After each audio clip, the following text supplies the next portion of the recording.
Welcome back to Diving Into Watches, and we've got an interesting, interesting got the right word, we've got a really good review for you this week. I had the opportunity to get the watch that I'm going to be reviewing today a couple months ago, and I had been wearing it non-stop. It has been that good of a watch. As a matter of fact, I actually took this watch on a family vacation a week ago down to Mexico for 7 days, and so I've got a lot of great shots of the watch down in Mexico. I've got some pool shots here at my home. So you're going to get a good mixture of the watch. I've had a lot of time to wear the watch, and I can tell you this watch, second only to my Tudor Pelagos, gets a ton of wear. It is that good, and the price is phenomenal. I think right now the Tigger watch I'm talking about is the Citizen Promaster. If I'm going to pronounce this correctly, Fujitsubo, and it's the NB6021. And it has just been an absolutely fantastic, awesome wear to watch to wear. It's in super titanium. It's a Divers 200, so it's an ISO certified rated dive watch. And I'm all about watches that have great horological history, a great backstory, and this watch has that story. The story goes in 1977, this watch was originally called the Citizen Challenge Diver. And the watch that caused the reissue was lost skin diving or scuba diving in the Great Barrier Reef of Australia back in 1977.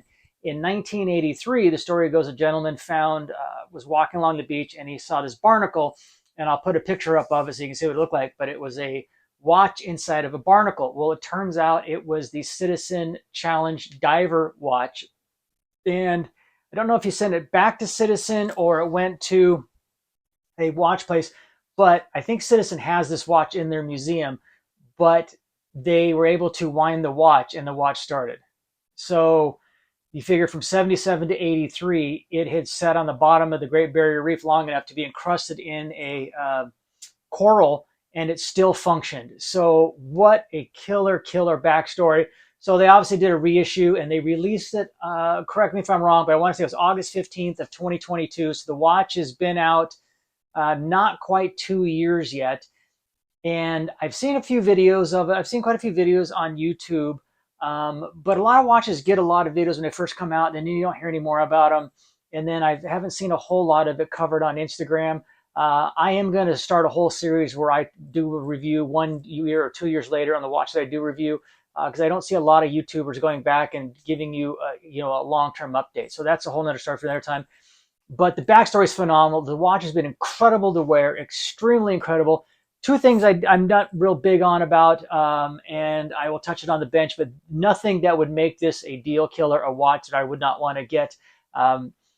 If you have this watch, tell me what you think. Tell me if you disagree with me. Give me your opinion on the watch, what you think down in the comments. I think it's a fantastic watch. Citizen is fast becoming my new replacement for Seiko, even though Citizen's price is a little bit more. But Citizen has just stepped up the quality, the craftsmanship, the build. The Promaster line is just phenomenal. And this particular watch, I'm sorry, I'm pointing at my Tudor, have it on the bench. It is a just incredible watch. I actually wore it all day today to work. It's just absolutely only two small niggles, I said, but nothing that would keep me from buying this. I think the price tag that I picked it up for was $595. I think on Citizen's website it says $750, but I think they have it marked down to $595 also. So if you don't have this one in your collection, this is one you definitely want to think about, especially if you're a Citizen Promaster watch person. This is not an eco drive either. This is a fully automatic watch. It has a Miyota 9051 in it, high beat, 28,000 VPH. I think it's a 4 hertz watch. We'll put it on the time grapher so you can see how it's doing, but it just checks all the boxes. So hey, without further ado, enough of me talking. Let's get over to the bench and let's take a look at the Citizen Promaster Titanium Divers 200 Fujitsubo, which I think means coral. If I'm wrong, I'll put it down below the picture here, but I think that means coral. It could be wrong, but I'm almost positive it means coral. So let's jump over to the bench and let's take a look at this watch.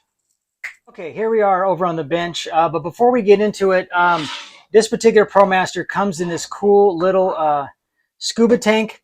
And the scuba tank just opens up just like this, and then the watch is inside.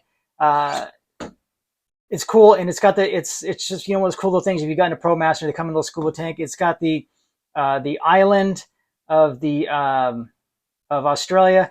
I think this marker here is where the watch was found in Australia. So that's what I'm pretty sure that would mean. So you get that cool little scuba tank, and then of course all the instructions and everything are online. But that's what it comes into. And that's a little cool container. This is the watch itself. It comes on a different strap. It comes on a silicone strap. It's not a bad strap. It's actually the same length as this strap, but it feels longer, and it's silicone, and I don't like silicone. Even though it's a little bit softer, it pulls hair. So I have it on this Blue Shark FKM waffle pattern 70 style strap with the locking for the clasp. This is just a phenomenal strap. Go check out Blue Shark. I have no affiliation with them whatsoever. This is purchased with my own personal money, but it's a great FKM rubber strap. Just phenomenal. So before we get into all the other good things about the watch, let me go ahead and zoom in the watch a little bit. Let's go ahead and knock out the dimensions real fast. This watch is 41 millimeter case width, so it's in that perfect sweet zone. It is a case thickness of 12.3 millimeters, and that's measured from the top down. And then it is a lug to lug of 48.5 millimeters, so it fits on the wrist excellent. And then it is a lug width of 20 millimeters, which is, this thing is going to take all kinds of straps. It is a titanium case. It is a stainless steel bezel, and then it is a Divers 200 titanium. In the Divers 200 means it's ISO certified rated. So anytime you see Divers 200 on Seiko, Citizen, and other watches, typically that's going to give you that it's a Divers 200. Taking a closer look, it is a sapphire domed, slightly domed glass with a 45-degree bezel on it. The bezel itself is stainless steel. They did not do that in titanium. I don't know if that's keeping with the original. I don't think the original was in titanium. I think the original was stainless steel. But I don't know why they didn't do titanium on the watch itself. It kind of distracts a little bit, but not bad. You can see all the sides are brushed. There's no chamfered edges, but the edges are very smooth. And then you have a ceramic bezel insert, and then it has a positive click. It is a 120 click unidirectional bezel. It's very smooth. It's very articulate. It works very well. The QC, obviously, with Citizen is perfect. It lines up excellent on top.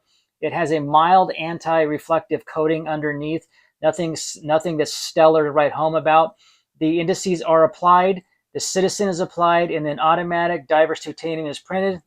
It has the Mercedes styles hands. You can see on the hand right here where that is open. On the Challenger one, that is actually filled with loom.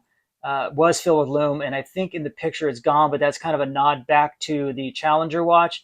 And then you have the lollipop on the end of the seconds hand, and then you have a window, date window at the 3 o'clock that is surrounded by a white outline to outline the date, which is a white background with black lettering.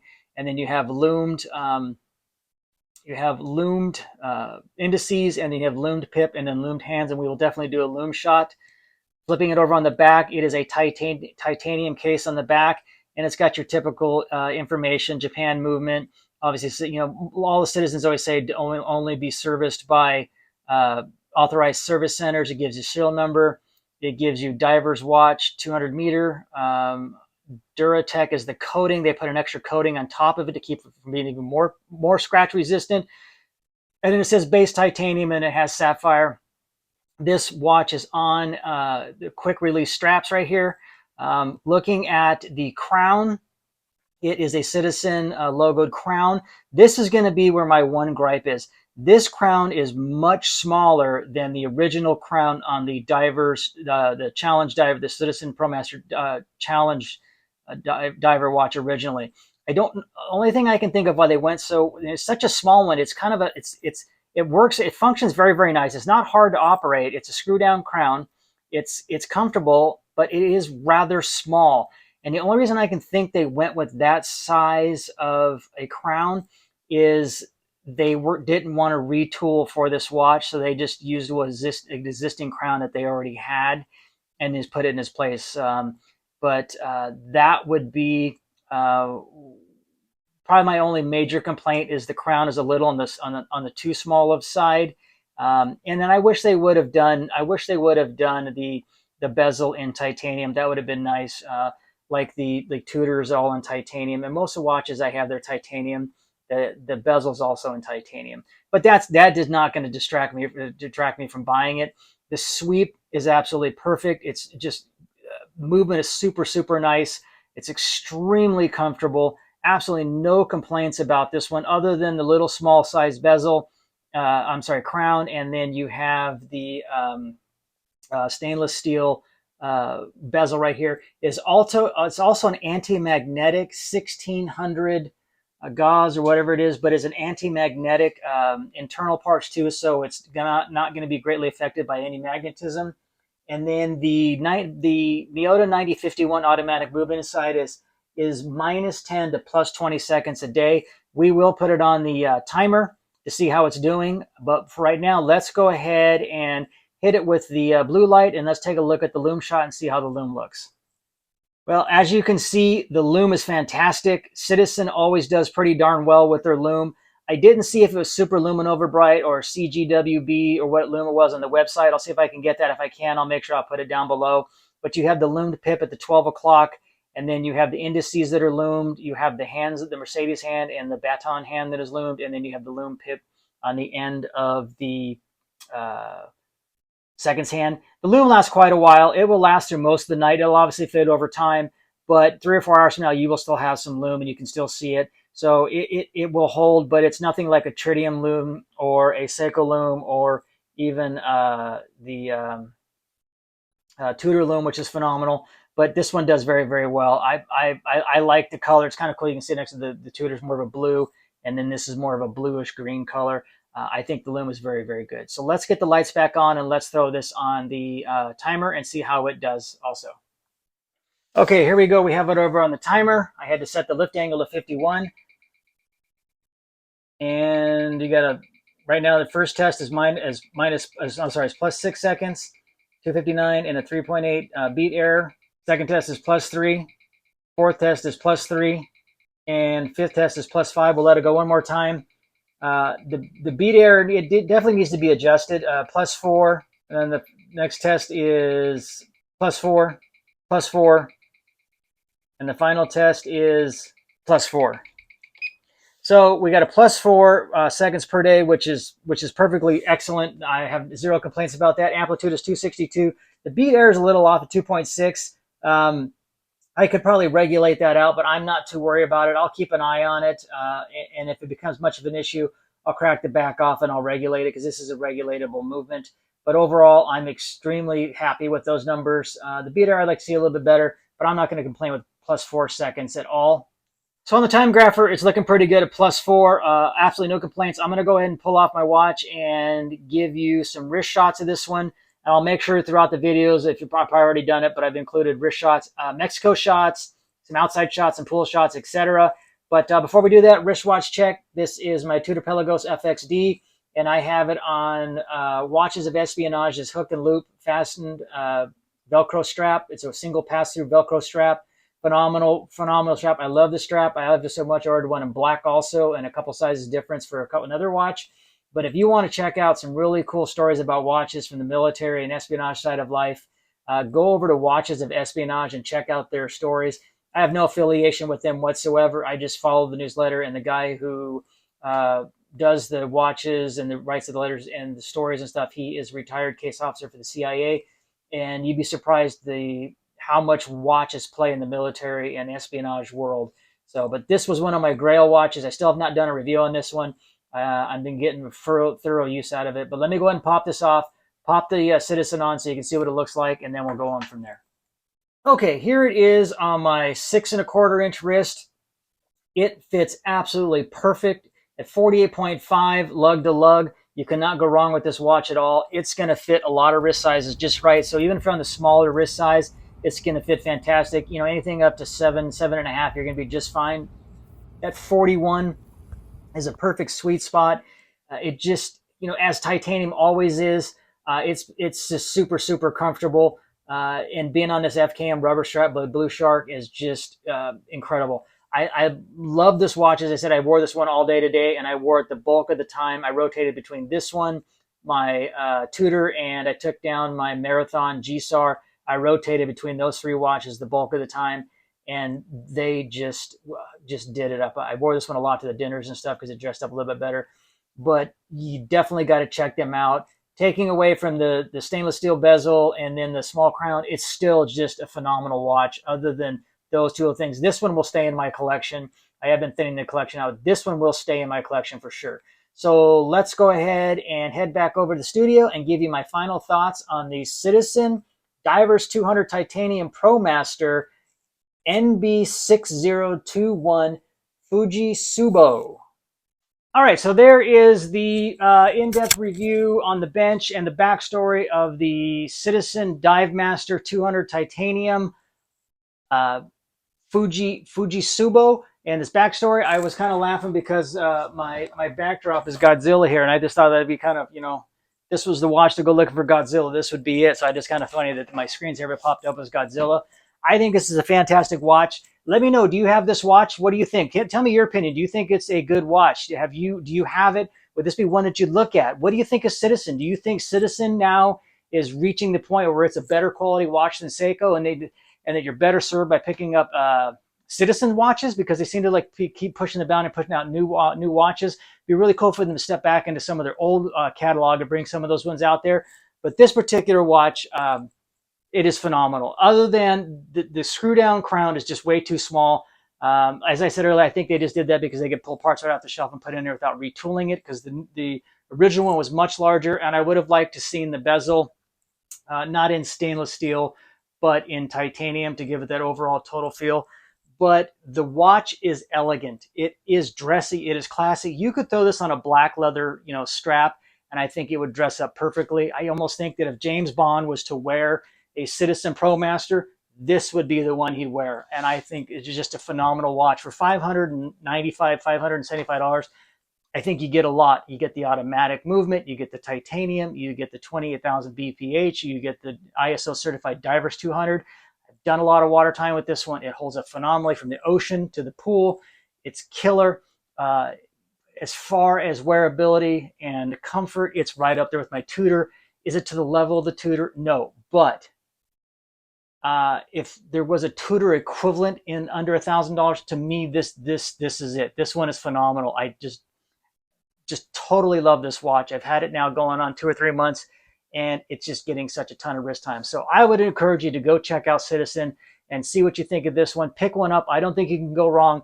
One of the things that I have learned when I was on the ship, and then when we were in port and I was up on the beaches, there are a lot of boutique shops and stuff, and I got to put my hands on a lot of watches. I can tell you, best thing you can ever do is go put your hands on watches.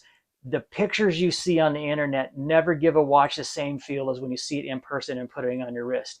And they had one watch on there on the boat that I was looking at forever. It was a Frederic Constant world timer. I wanted it. They had it. I looked at it, put it on. I was like, oh my God, this is not for me. And I put it back. That would have been a horrible mistake to spend that kind of money and then gotten it and not liked it. So as the Citizen, if you can find a place, a Citizen dealer that has them, I would tell you to definitely go check them out. The couple Citizen boutiques I walked to did not have this one in stock. But if you can always do it, always try to try them on in person. That way I think you get a better feel for it, and they just wear and look different than when they do on the internet. Thank you again, everybody. Please hit that like. Please hit that subscribe, as it always helps the channel grow, and you guys are helping our channel grow, and we continue to grow, and we're getting more and more great quality stuff. Now I have actually a few watch companies have sent me some watches to review that I'm going to be doing some watches on. These are definitely watches that are on the lower end spectrum. They're for some Chinese manufacturers, and you know how I feel about those, but I understand that people love watches and money is always an issue. And so I want to review watches on the lower end of spectrums to find ones that are good quality and give good recommendations, other than the typical Audi Dive, San Martin, whatnot. Because I think there's some other lower end manufacturers that are coming out that I think are going to put out some good watches. And I want to make sure that we review all watches of all spectrums for all level of watch buyers, not just high and the higher mid, but even down to the lower ones, because I understand I was coming up and coming at one point in my life too, and money is a factor when it comes to everything. So again, thank you for all the likes, thank you for all the comments. I'll try to answer everybody. Please hit that like, please hit that subscribe. As always, Stay safe, have a great weekend, do the right thing, be kind to others, because you never know the battles that the other person is fighting. And sometimes the best thing you can do for somebody is just be nice to them. As always, I'm diving into watches, and you guys have a great weekend, and I'm out.